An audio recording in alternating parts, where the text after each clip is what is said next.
Ladies and gentlemen, welcome back to Somos Mas, the official podcast of Somos Mas NM, and your source for the latest news and notes on New Mexico United and the New Mexico Runners. My name, of course, is Seth Bidoff. Joining me this evening, no Jacob, no Earl, at least not yet. I do have a very special guest joining me, the one and only Andrew Bolte. Andrew, I believe I said that right. Correct me if I'm wrong. Okay. Got it dead on. Perfect. Thank you. Perfect. I know on your socials you do have as in Nolte. So Yeah, that's that. I find that helps. So. Yes, absolutely it does. So thank you for taking some time and joining me this evening. We got a number of things we're going to get to this evening. But first and foremost, I want to talk to you a little bit. You know, obviously you're a big part of the New Mexico United community. You are very vocal across social media. You're seen at most if not all of the home matches. So I'm curious, how did you get involved in soccer here? What's your background? I see you've got the Albuquerque Soul kit on as well. Yes, sir. Yes, sir. So same as most people. It starts a long time ago. I mean, I played a little bit of youth soccer, decided I didn't like running that much, so I went to basketball instead, but kind of had soccer in the back of my mind until high school. Graduated, went to France in 1998 during the World Cup. So got to kind of see the fan culture that was surrounding that event. That really started to pique my interest in soccer, but found there wasn't a lot to follow in Albuquerque when I was had graduated from college and moved back here. So I would follow like the Premier League and such. Originally followed Fulham back in the day, and then picked up a copy of FIFA Soccer for PS2 and found there's not just the Premier League, there's not just MLS, there's all these other leagues, including the Championship, League One, and League Two, and then going through League Two and playing some career modes. I decided I wanted to play with the worst team in the game, which turns out to be Rochdale AFC. And I've been a solid supporter of them since 2006, 2007. So sometimes it's a little easier to follow them than others. This year, they're as low as they've ever been in terms of league status, but things are looking up there. And then as far as soccer exposure here in Albuquerque, I started following the UNM men's program around 2010, 2011. So back when Devin Sandoval and Chris Wehan and all them were in their prime as far as collegiate soccer is concerned. That kind of got me into appreciating live soccer. And then the Albuquerque Soul came around 2013, 2014, and I was part of one of the fan supporters groups, the Sandianistas. So we supported the Soul from their time of founding in 2013 until unfortunately they folded in 2018, 2019. So. All right. Well, yeah, I'm certainly glad to have you on board. And, I moved out here in 2008. I honestly never even heard of the Soul. And I didn't know. You're not the only one to say that. So yeah, which is unfortunate. I actually, and I've told this story before, I didn't really get into soccer until, the World Cup, and I wish I'd known about the Soul back then. And then, obviously with World Cup and United, it's like, okay, well, wait, who's the Soul? And I started following Sandianistas on Twitter and all that kind of stuff. And I got some folks over in the chat already. David, we see Carl, Josh Gonzalez, Justin P. David, answer your texts, my friend. I'm going to call him out right here on the air. So, I mean, obviously we've had different levels of experience, similarly to you, you learn about Premier League first, because that's the big one, right? Yeah. And learning about League One, I've started following, La Liga a little bit and Bundesliga too. And so, there's this whole wide world of soccer. And now that we have New Mexico United, and you see what the USL is doing, we see talent coming up through the USL ranks now transferring overseas. For someone like you, how is it for you to see guys come up, number one, not only through the UNM clubs, through UNM soccer going on to play pro, but also talent across the league transferring out? I mean, even in really the past couple of years, it's been fascinating to watch. Like when I was first watching the Premier League, like you follow Fulham because that's where all the Americans are at. Mm-hmm. And you might find a few other Americans like Eddie Lewis at Derby County or something like that. And it's like it would be very rare that you would have an American that would stand out and actually play for a team like Manchester United or something like that. Now you have Weston McKennie and Tim Way at Juventus and Christian Pulisic at the AC Milan, and just all these blue bloods that you never would assume would have American talent now have American talent. So it's really been interesting to see how the game has evolved in terms of getting talent to get to those heights. Yeah, absolutely. David, appreciate you. I look forward to touching base with you again here hopefully before the week's out. But talk about the talent that's gone overseas, Pulisic and Weah and Weston McKennie. What is it? Is this a sign that U.S. soccer is growing in terms of the talent that it's producing? Is this a sign that these guys are good enough to go over and then they're developing at a higher level over there than what they're doing here? Because, you look at instances, and we've got some comments about the Club World Cup here in the chat already. Obviously, I don't expect anything out of, Inter Miami and Club World Cup. Is that a function, or is that because of the design of MLS that they're just lacking and not able to have the same level of talent? Is it that these, the international clubs are just that much better all around? Is it some combination of all of the above?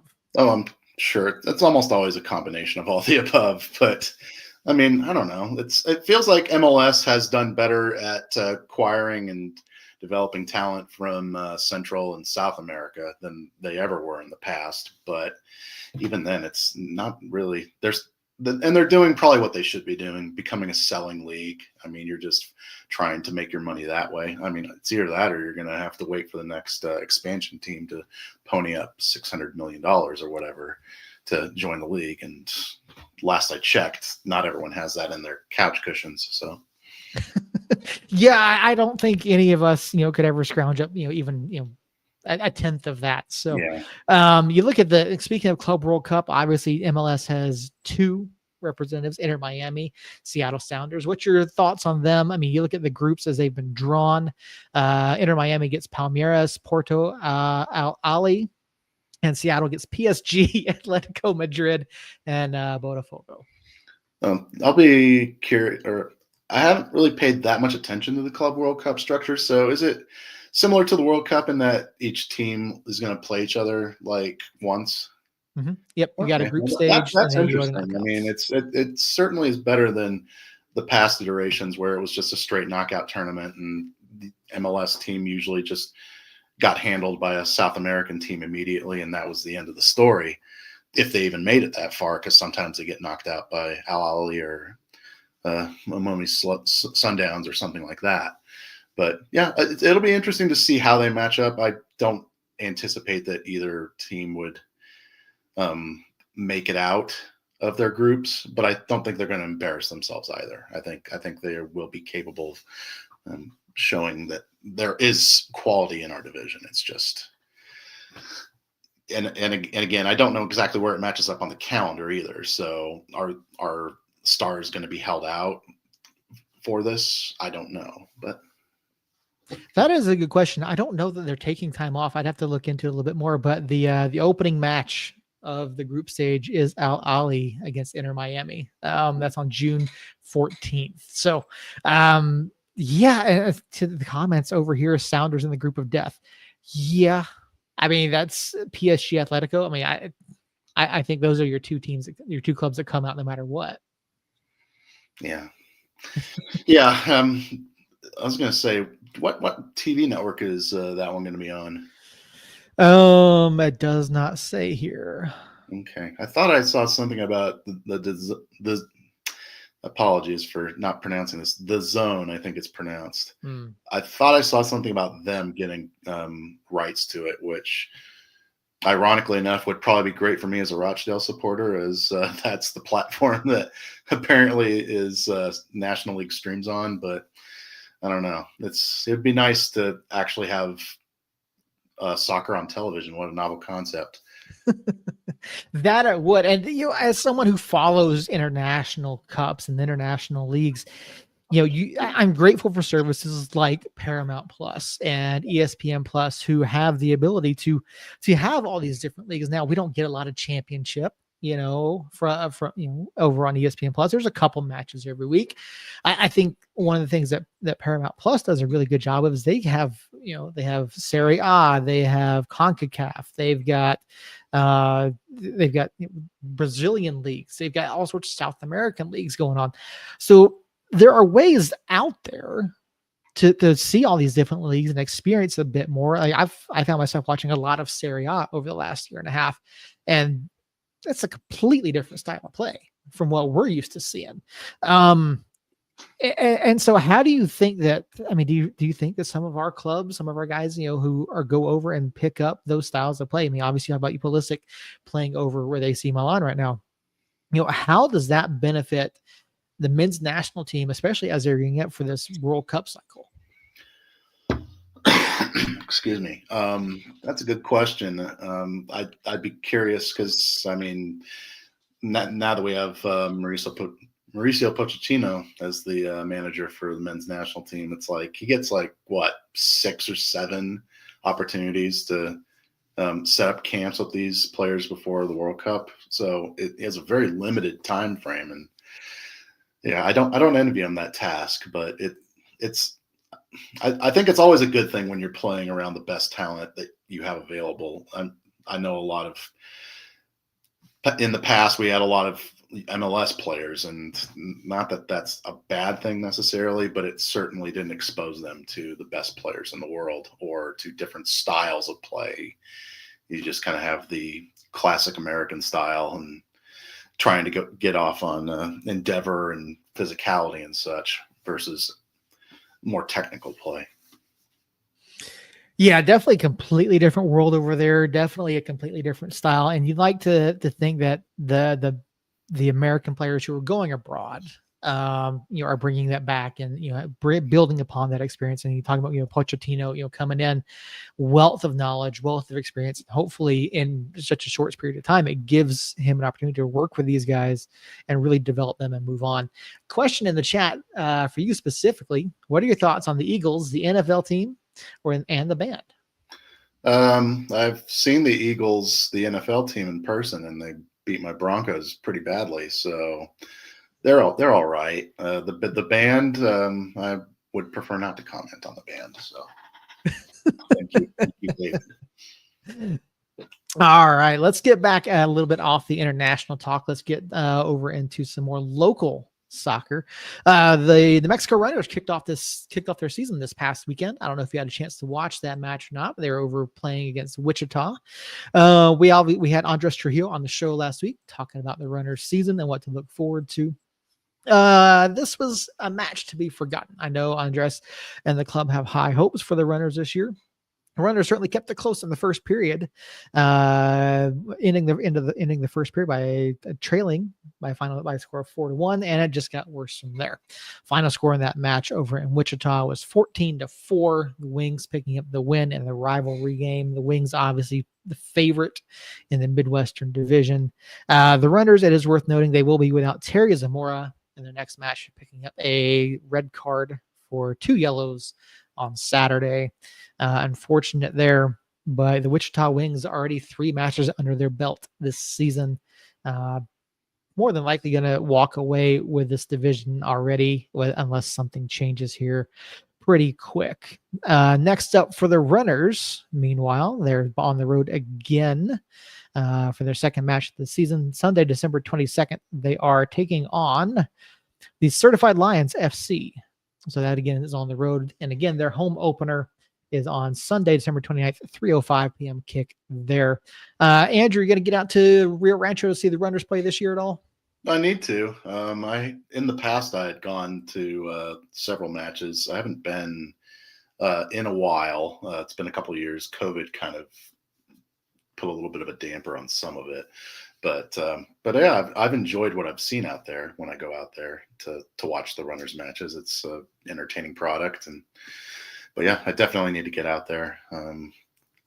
I know that some of the regional rivalries that we used to have are no longer on the table, like Colorado Inferno and Mhm. teams like that. So that's unfortunate, but I'll definitely get out there for at least a couple matches this year. Alrighty, there we go. That's our runners update for the week. We will talk to Coach Steve Familetta and Andres Trujillo again throughout the season, potentially some players as well. But again, their home opener Sunday, December 29th, 3:05 p.m. kick out at the Rio Rancho Event Center. Head on over to NewMexicoRunners.com, get your tickets, go see the runners in action. We're also here for New Mexico United. We've got a little bit of news here. A couple announcements this week. First thing on my agenda here is the return of Mukwele Akale. Akale was obviously a welcome addition to the club here in 2024. Andrew, let's get your take on Mukwele, his season, and him returning for 2025. Essential to our success. Really, the creative key that unlocked our offense, especially toward the end of the season. So thrilled to see him back on the wing. We definitely need a little bit more scoring pop in that top of the lineup, but having Mukwele back is definitely going to help with creating chances, and also he's probably our best set piece person as far as free kicks and everything. So thrilled to see him back. Well, let me ask you about that since you brought it up. It wasn't something I had intended to talk about, but over the past couple seasons, we had Justin Portillo, right? And then Marco Micheletto comes in. He seems to be the guy, and then he wasn't this year. He just wasn't there this year in terms of production, wasn't there in terms of his set piece play. What do you think it was about Mukwele Akale and what he brought to United that kind of gave him the nod over Marco?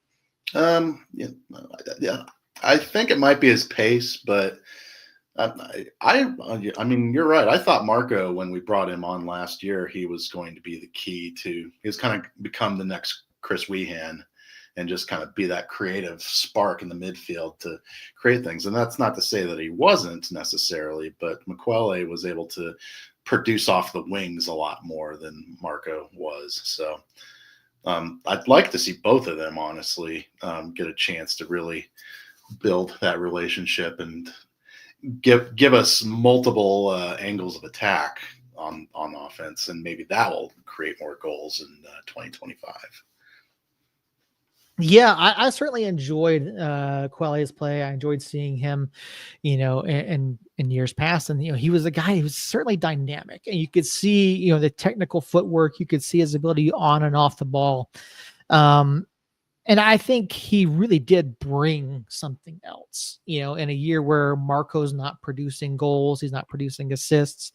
And I think too, part of it has to do with the role that Marco was played this year compared to 2023.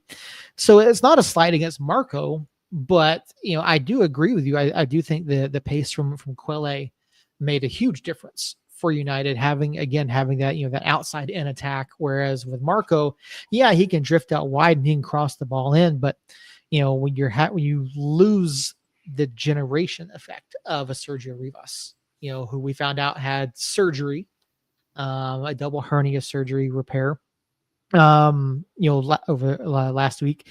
You've got Marco playing a more central role.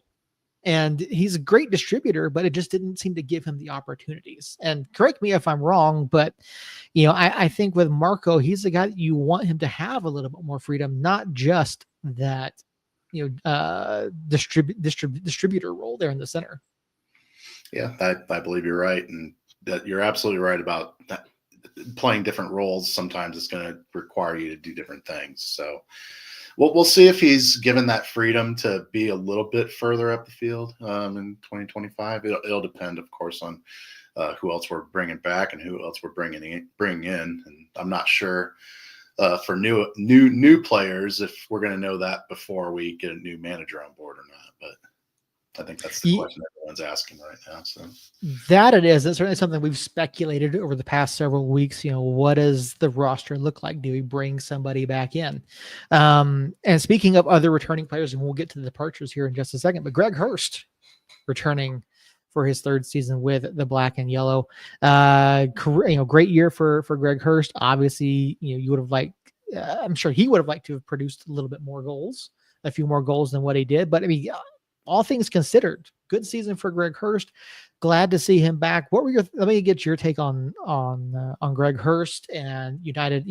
Exercising the option on his contract. I'm very happy with that, and I think he doesn't get enough respect, honestly, for what he brings to the team. I know that he's not maybe as consistent in terms of scoring goals game on game on game as people may want, but the guy can put the ball in the back of the net. And I'm happy that we decided to bring back what I think anyway was our top offensive option last year. And we need that consistency and to build upon it going forward. I'd like to see other forward options picked up as soon as we can. I was actually a little surprised that we didn't retain Jacobo, but that's sometimes it's just how it goes. So. Speaking of Jacobo, we knew that he had put a post over on Instagram a few weeks back saying thank you, which we all perceived as a farewell to the club, to his time in New Mexico. And the club did announce the other day a series of departures. Avion Flanagan, Jacobo Reyes, Nicky Hernandez, the oft-injured Abu Danladi, and Marlon Vargas, who came in on the short-term contract in 2024. Looking at these departures here, I mean, obviously we didn't see a whole lot of Abu Danladi, not a lot to go off of. We know that he was dealing with hamstring issues all season long. So realistically for me and my vantage point, we didn't really miss out on a whole lot with Abu Danladi. Obviously we saw him in, the final postseason match, got a few more minutes there. I think he had a grand total of 13 minutes in 5 matches all season last year. But looking at the other 4 names of departing players, you mentioned Jacobo here just a minute ago, one that you wish would return for next year. Of these other players, who else stands out to you as one that we really would have liked to have seen back in 2025? Yeah, I was also surprised we didn't bring back Ao. He, even more than McQuelle, was very much a threat with his pace on offense. So it would have been nice to see that relationship continue to develop. But I know also I think he had 1 assist and no goals officially on the year, even though there was the one that he got and did the classic celebration and all that. And I don't think that he was a bad player necessarily in terms of that lack of production, but I think that probably played a role at the end of the day as to why he wasn't brought back. But Nicky, I'm not entirely sure what happened there. At the beginning of the season, he was very effective, and that effectiveness and his usage dropped off after about the first third of the season. So unfortunately, I'm not as surprised to see him not picked up. It's too bad because he did do a lot for us in the time that he was here, but it's just one of those decisions I have to make, I guess, at the end of the day. Yeah, I think Nicky will be most remembered for his mask incident. Yes. I think that's what most fans will remember him for. But, obviously, Nicky provided some moments during his tenure here with New Mexico United that fans can certainly look back on and really enjoy. And, there were times that he was a incredible midfielder for us. There were times that he was dynamic and created opportunities for the guys, going forward. But I think when you have a player like a Zico Bailey, I think he kind of supplants what Nicky can do. And so I think that definitely played into it a lot is, when Zico's healthy and not on international duty, you've got someone that can fill that role. And then again, you've got Sergio dealing with injuries. You've got Marco trying to be that generator more so. And I think he does that a better job, does better at that than Nicky does. And you look at just the talent that's coming back so far, you look at the talent that's leaving. And I think there's a reason why you see some of these names coming back. And let me ask you this too, given that we're still in the middle of a head coaching search, do you think these names that we see returning, as we know, most of these are options that have been picked up by the club? Brucey, in fact, signed an extension in the middle of the year. We found that out. Um, do you think it's more so the idea of having some sort of stability and core going forward, no matter who comes in, with the hope that a new coach can mold them? I think that is important, and sorry about that. Got my cat jumping up on the desk. So yeah, I think it is important to maintain a core that was able to exhibit success like we had this past season. You don't throw that away willy nilly. It's not easy to build a roster of players that have good team chemistry and have the ability to execute on offense and defense. But yeah, I'll be very interested to see once the head coaching search is concluded. I saw that San Antonio made their announcement to their head coach. I believe it was earlier today. Mm-hmm.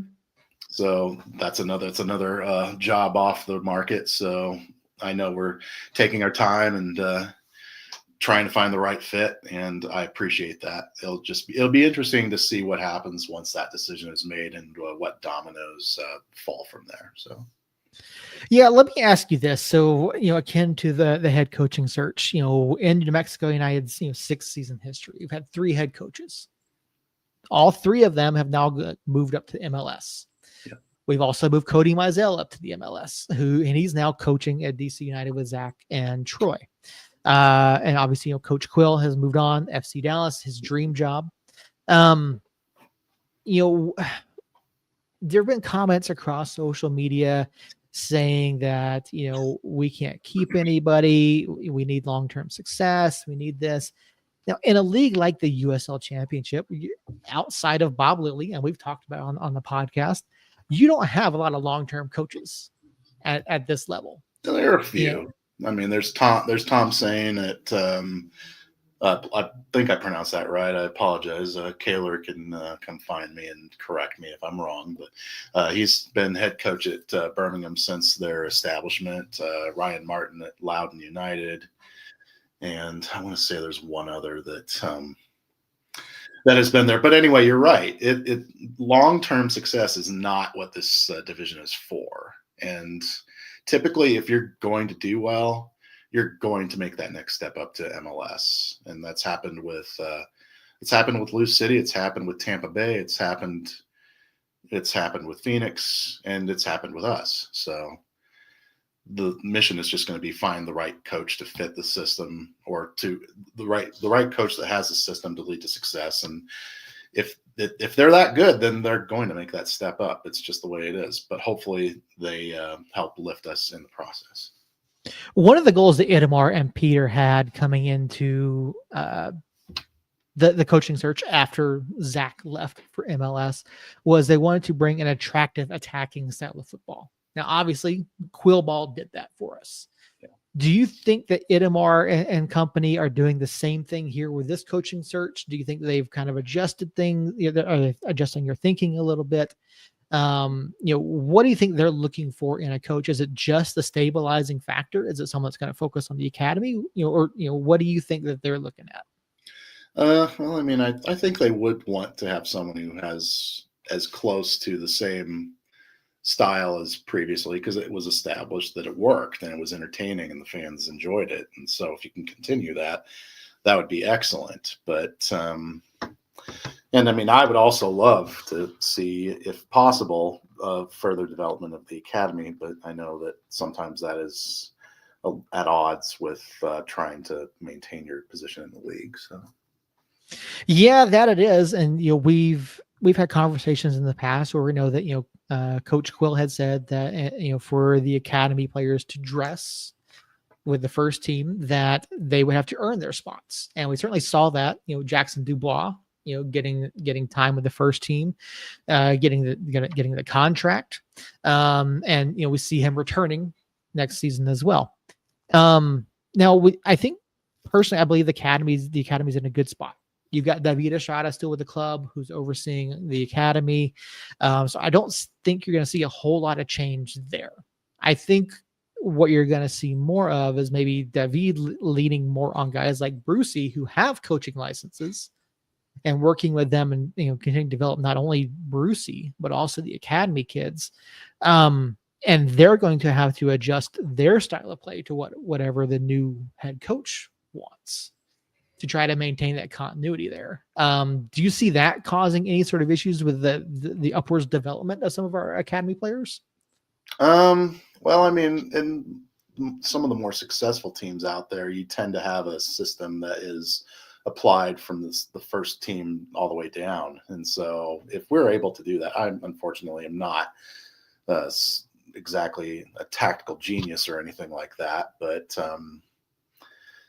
yeah, if we were able to have a consistent style and get the kids to play it and implement it and gain success under it, I think it can only benefit us, and that would maybe even lead to more academy kids making that jump from the academy to the first team. Like right now, we've had a few that have made that leap, like Christian Nava and such, but not as many as some other teams like a San Antonio or something like that. So. Okay, yeah, fair enough. I can certainly see the need there, and obviously you want to give guys the opportunities. And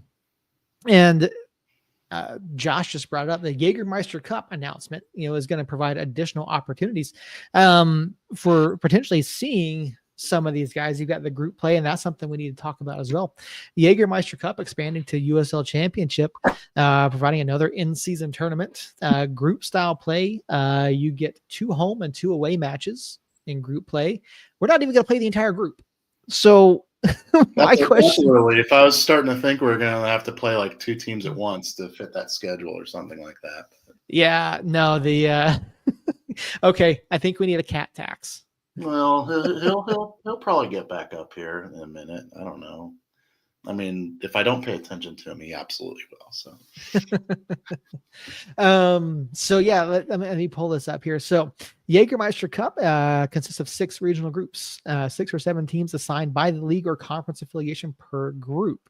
Each team will play 4 matches, 2 home, 2 away, and group play, with home assignments being randomly drawn. Group stage kicks off on April 26th and concludes the weekend of July 26th. So United got drawn in Group 2 with Colorado Springs, El Paso, Phoenix Rising, San Antonio, Texoma FC, and Union Omaha of USL League One. Now, I don't know about you, and I saw some folks over on Twitter lamenting the grouping here. Do we really need another group with Phoenix? Well, I don't know where else you put them. It'd be funny to throw them in a completely geographical, nonsensical group or something like that. But I mean, I don't know. I understand the why of this. It's you got to keep costs down, and it probably doesn't hurt to be in a group with all of your regional rivals all at once. I mean, we're probably not going to play all of them, and that's fine. Group play without playing the group. There we go. But yeah, I'm looking forward to it, particularly because now this is the first time, I believe they said that there's been a multi-level cup competition in the U.S. between multiple, or like the 2nd division, 3rd division, etc. That's not like the Open Cup, of course, but this is an opportunity to get to play teams, hopefully Union Omaha, that you ordinarily don't get to play against. So I really like the opportunity to test your mettle and maybe get some away days that you wouldn't normally get. So, and also the rules of the competition are a little funny too, with the wild card qualifiers. So. Yeah, I agree. I'm looking forward to. I really hope we get Texoma and Union Omaha, just because we've never seen them before. Like that. That's all it is. No one Texoma. This will be their first season. So. Yeah, exactly. So you got a lot of really great things happening within the USL. I think Jägermeister Cup is going to be really interesting. And yeah, the announcement was this is the first ever cup competition within the multiple levels of the same league. So because you're never going to see MLS do this, especially not with Next Pro, with Next Pro being third division. So, I mean, they don't even want to do the Open Cup, so yeah, why would they do this? But yeah, this is very very close to the Four Corners Cup from a few years ago. So, it'd be nice to see something like that. Justin, regional group play like this will help build supporters of each cup in USL and League One. I agree. I think that's phenomenal. I don't know if you guys saw it, but not soccer related, but what Sombrero Man did with the Rio Grande rivalry between UNM and New Mexico State. yeah. They created a trophy to go back and forth. So, there's a lot of things that could happen from this. I think the Jägermeister Cup is incredibly exciting. Again, chances to see some different groups, and I think there's some chances for some upsets in some of these. You look over Group 6: Battery, Greenville, Miami, FC Naples, Tormenta FC, and Rowdies. So it also depends entirely on how seriously the clubs at our level take this. If they go into it just thinking it's an automatic W, some teams are definitely going to get embarrassed, because I think, as we've shown last season, there's talent to be had in League One, and if you're not careful, they're going to reach out and bite you. So that's another part of it. You'll get to see players that you haven't normally gotten to see, and maybe you can target some of them for future acquisitions. Yeah, that's absolutely something worth looking at as well. I mean, obviously, we brought in a number of players from League One and helped, push United to top of the table in the West. So yeah, I mean, there's a lot of things going on, a lot of things to look forward to in 2025. I do want to ask, as I don't want to say dragging on. I know there was a post over in Nation Today saying basically they felt like there wasn't a whole lot of news. There was slow news or, slow announcements. So I'm going, okay, well, we're getting 3 announcements a week on players, right? Yeah. When it comes to the coaching search, obviously there's a lot of questions. There's still a lot of names out there. I know some other names have been floated.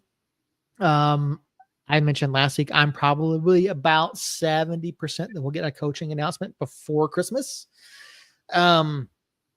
How are you feeling about the coaching search right now? And the people, guys, I see posts all the time. Where's there any news? Any news? And no, there's no news. Like, we'll know when there's news. Everyone will know when there's news. How are you feeling? Do you think that we're going to have an announcement before Christmas? Do you think the club is going to take their time a little bit longer? I think they're going to take their time. I would also say it's not that we don't have news. It's that I'm pretty sure that, honestly, decisions have been made on a lot of the rosters already, and it's just United's social media group does what they always do and build engagement and tend to drag out the string a little bit. So as much as we'd love to get that announcement that is just number of players retained, number of players under negotiation, number of players leaving, that's never been how we've operated. So we just need to be patient. And I have a feeling most of the people that are not signed, I hope, will be retained, but we'll see how it goes. And then as for the manager bit, I believe it's just us in Sacramento at this point that still have openings, or I could be wrong on that, but sounds about right. I'd have to go back through my notes, but yeah. Speaking of Sacramento, Mark Briggs, a name that's been floated in quite a few places. What would you think about if we brought in Briggs? I know some people are not as high on him because his style doesn't necessarily match with what we've done. I would be perfectly fine with having a coach of his quality, to be honest. But I mean, that goes the same for a lot of different ones that are out there, like a Stephen Glass or Ian Russell's name. I know has been bandied about by Jacob and others, and people like that, or even going down to Union Omaha and getting Dominic Cassiato or someone like that. There are definitely qualified candidates out there that are worth giving a chance. But if we were looking to build a style and also someone that fits in our club culture, I think that is important as well. Then, yeah, I would hope that they would take their time with it. Yeah. I completely agree. Yeah, the culture that's been built is definitely something that you don't want to see go away. You've seen it from Troy, from Zach, from Eric. You've seen what they've done not only within the club, within the academy, but within the community as well. And so I do think that that's something that Itamar and Pete and Ron are looking for, because you want to keep that and you want to see someone continue that focus, because if the club was to go away from that, I think you're going to get a lot of pushback from the fan base. Yeah, you can't make everyone happy, I guess, ever. So just do what you do best, and then let everyone else catch up. So David Justin's making a Christmas wish over here. Christmas announcement for a new coach. David, can we make that happen? And David, we see Carl. If you had every announcement on day one, the rest of the offseason would be very boring. I mean, to be fair, that is true. Could you imagine the number of posts that we would see about asking for information if all of a sudden, December 1st, here's everything? I could close social media and not open it up for like 4 months. It'd be great. So that is very true. That is very true. For me, it's one of those things where like I like seeing the different announcements, and I know it's about the engagements, and I know we want that constant stream of information. That's how the news cycles have built us up now. Like we want constant information. And yes, I love how Rhode Island and other clubs did their announcement, but I get it. Like I'm perfectly fine. I'm sure we'll get a couple signings here, a couple more announcements before Christmas. So let's do it. I mean, I do like, I mean, there's a reason why we do the things we do. It's because we have excellent social media and creative teams that can build video highlight packages and welcome Photoshops and all that sort of stuff. So I'm grateful for what we have. It's just, there are times where I would like for it to just be, here it is, black and white, move on with your life. And go on from there. And so I don't know. Well, I'll be excited to see what styles they use for announcing new players, because I feel like sometimes that is a chance for them to kind of stretch their wings and try out new things, a new style for the new season and such. So I agree. I do kind of miss the cryptic clues. Oh, that probably ruined my entire offseason. just digging through transfer market and such and deciding, I think I'd managed to convince myself one year, and I'm trying to remember what player it was, that it may have been the Brian Brown announcement, the one that was said to break the internet. And I'd convinced myself somehow that we were signing Nicholas Bentner because of the photo that was used. And it was like in a snowy game or something like that. It was, he's playing in Norway or something right now. Sure, we could sign him for half a year or whatever. And of course that didn't happen. But yeah, I would love for that. That was probably my favorite part of some of the previous announcements, was the teasers and the clues and such. But yeah, I know we got a good kick out of trying to figure those out. I know a lot of the fan base did as well. And if you're like some of us, wildly wrong, so that's why it's fun. So. Yeah, I know. So in our group chat, when those are coming out, Jacob and myself, we go start digging through, and we actually go scrubbing highlight packages, listening for certain calls. Yeah, trying to play who's that Pokemon and see who fits in the silhouette. And it never works, but. Jacob in the chat. Jacob, I miss when we get the clues. David Carl, me too. I agree. So a little bit of league news. I don't know if you saw this today, but Nate Steinwasser has retired. Yeah, I was surprised to hear that. I guess I didn't realize he was up there in years, but I saw that Detroit City didn't bring him back, and I was like, I've always respected him as a goalkeeper, even though I like what we have. So we do not need a goalkeeper at this time, but he was one of the better ones for sure. So yeah, he is. I know they'll miss him for sure, even though they did bring in the backup from Monterey, I believe it was. So they'll probably be okay. But he's 31. I didn't realize he was 31. Lord Bentner to you. Justin, yes, the USL website does give us a lot of things. How that's of course when it works. I remember this past season, I was trying to click on certain things on the USL Championship website, and it was taking me to the completely wrong team. So That's the fun of it. yeah, you never know what you're gonna get. Yeah, Um, or scrambling through Wikipedia and trying to find information that way. And it's like, oh yeah, there's a very detailed summary of a season 7 years ago, but nothing on last season. Great. yeah, exactly. Yeah, yeah. I don't know who does the New Mexico United wiki. I've tried contributing. I've tried updating stats and things like that, but Yeah. Once upon a time, I did contribute to the Albuquerque Soul equivalent of it, and then it got shut down because, and I quote, they didn't support historical records of amateur divisions, really, which I found ridiculous because Detroit City and like FC Tucson and some of the more established PDL and those level teams were doing that back in those days without problem. So I don't know. yeah. It is what it is. Yep. Who knows? So let me ask you this. We'll kind of start wrapping things up here. Looking back at 2024, obviously New Mexico United finishes first in the West. Club record in points, club record in wins. Looking back at the season, how would you grade it if you had to give it a letter grade? And then based off of that, where were some areas that you felt the club kind of lacked this year? Well, I'm relatively easy to please. I didn't expect that we were going to do nearly as well as we ended up doing. So letter grade's an A.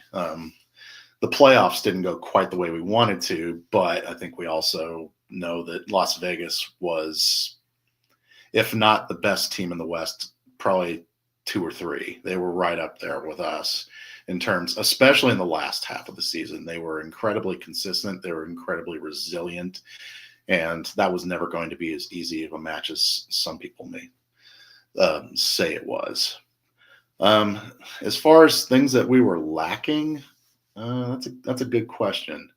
I'd have to. I mean, everyone always points to offensive production and goals, and yeah, you'd love to score 75 goals or whatever, but I don't know. I think we did a pretty good job with things like lineup rotation. We were kind of forced into it because of injuries and such, but I think we gave a lot of our signings every opportunity to succeed out on the pitch.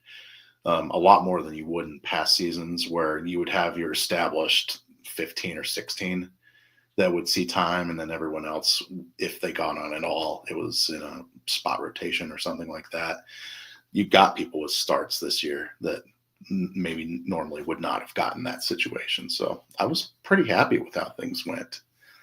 And at the end of the day, looking forward to 2025, obviously you mentioned earlier you'd like to see a forward. Are there any names you have in mind? Are there any other areas that you think that the club needs to focus on, or it's just one of those things where it's like, okay, we need to coach first and let the coach decide what he needs? I'm of the mind that we need a coach first in some areas, particularly if the style has to change at all. But and this is where I wish I'd done my homework a little bit before coming on, because there were some names and now they've completely gone out of my head. So I don't know. I mean, we've tried things in the past, like bringing on like Nico Brett and such. That's a big name, and it just didn't work out because of injuries and such. So I trust the front office and whoever we hire as a coach to get the job done. But that would be the main thing: bring on a forward. So.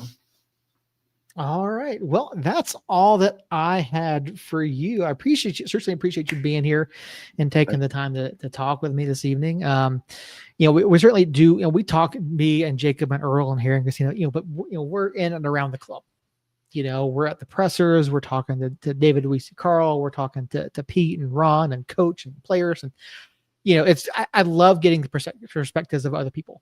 And like I said, we've invited people on, whether it's from another club or from even within our own fan base. People don't want to tend to come on air and talk about things, So I do appreciate you coming on and talking to me. I know that you've been around the Albuquerque soccer scene for quite a while.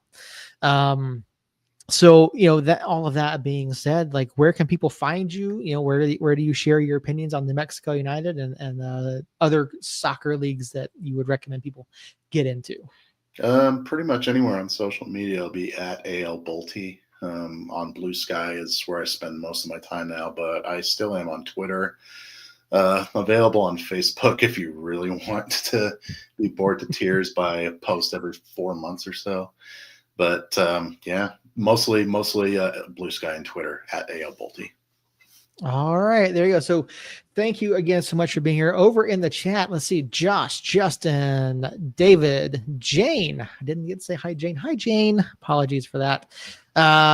Who else? Who else was there? We had Jacob. We had the Symphonic. We had Jerry. Jerry, been a minute. How you doing, buddy? Glad to see you guys. Thank you to everyone over in the chat. Thank you guys all for being here, for watching. This podcast will be up. I don't even want to know where that app actually leads to. It's probably something very problematic. That's also me, but it very well may be. Hi, Linda. Thanks for being here. Yeah, podcast episode will go up later this week. We do have last week's episode out as well. You can hear us talk to Andres Trujillo, president, CEO, owner of the New Mexico Runners ahead of their season. David, we're going to get you on the air at some point this off season as well. We're going to be working with David later this week on something. So, thank you guys all for being here. If we may be back next Tuesday, I don't know. It's not 100% in stone. But if we're not, I'm intending to have something for you guys next week in some capacity. So thank you all for being here. You can follow us across socials. Be sure to go and follow the podcast on whatever podcast player you use. If we're not on a podcast player that you use, please let me know. I'll get us there. So for Jacob, for Earl, for Harry, for Christina, for Andrew, for myself, thank you guys all so much. And if we're not here next week, have a Merry Christmas, Happy Holidays, Happy New Year, all of those things, whatever you may celebrate. We don't want to leave anyone out. Be safe, be warm, and until next time, Somos Unidos.